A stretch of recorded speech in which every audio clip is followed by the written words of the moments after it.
Tuh. Jadi saya pikir itu saja sebagai adalah apa yang menjadi indikator.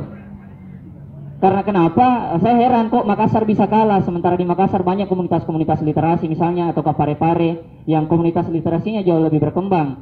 Di Wajo misalnya ada beberapa komunitas ya yang meskipun ya saya data tidak ada satupun masyarakat yang kemudian mengunjungi perpustakaan di dalam dan membaca selain pegawai perpustakaan itu sendiri.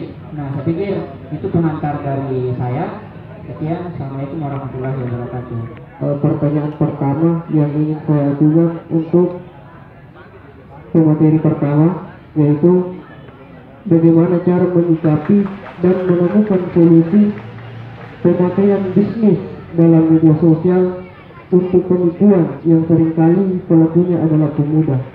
Jadi itu barangkali muda yang lalai dalam hal belajar dikarenakan adanya game yang menjadi musuh. Kiranya ini banyak menyita waktu kita. Jadi ini kita harus memikirkan bersama bagaimana cara menemukan solusi terbaik terhadap hal ini. Dan kemudian yang pertanyaan untuk pemateri kedua, yaitu